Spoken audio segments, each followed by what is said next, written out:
D.B. Cooper, the man who vanished into thin air. On a cold November evening in 1971, a man in a suit boarded a plane in Portland, Oregon. What followed would become the only unsolved hijacking in American aviation history. His name, D.B. Cooper. His crime, daring. His fate, unknown. November 24th, 1971. Northwest Orient Flight 305 was preparing for a short 30-minute flight from Portland to Seattle. Among the passengers was a middle-aged man, sharply dressed in a dark suit and tie. He was calm, polite, and ordered a bourbon and soda before takeoff. His boarding pass read, Dan Cooper. Shortly after the plane was in the air, he handed a flight attendant a note. She assumed it was his phone number and tucked it into her purse.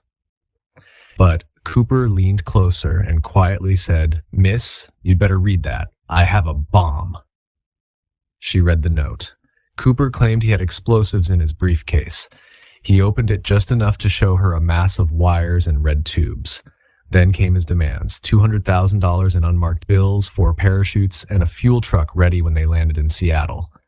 No funny business. The pilots radioed air traffic control. The FBI was called, and to avoid risking lives, the airline complied. When the plane landed in Seattle, all 36 passengers were quietly released. Cooper had gotten what he wanted. He let the hostages go, but kept the flight crew on board. He now had the money, he had the parachutes, and he had a plan. He ordered the pilots to take off again, this time heading south toward Mexico City. But he had very specific instructions. Keep the altitude below 10,000 feet.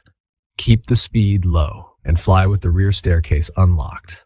Somewhere over the forests of Washington, in the pouring rain, D.B. Cooper made his move.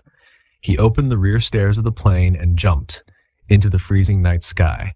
No helmet, no professional gear, just a business suit, a parachute, and a briefcase full of cash. And then, nothing. The FBI launched one of the most extensive manhunts in American history. Search teams combed miles of rugged forest near a place called Ariel, Washington, but they found no trace of Cooper. No parachute, no body, and no money. For years, the case went cold. Then in 1980, a breakthrough. A young boy digging in the sand along the Columbia River found bundles of rotting $20 bills. The serial numbers matched the ransom money. It was Cooper's cash, but buried, water damaged, and just a fraction of the total. Over the decades, more than 800 suspects were investigated. There was Richard Floyd McCoy, a Vietnam veteran who committed a similar hijacking just months later.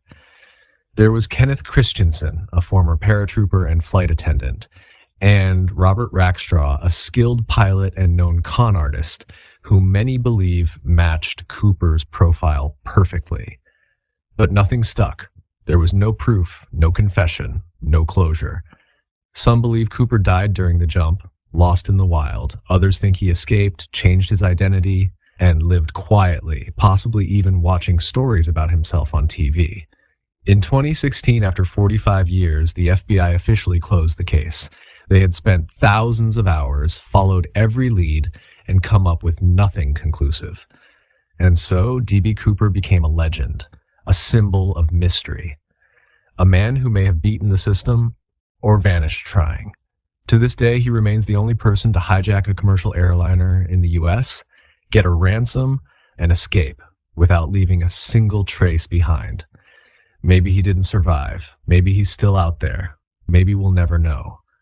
But one thing is certain. The name D.B. Cooper still echoes in the skies where he vanished and in the minds of everyone chasing answers.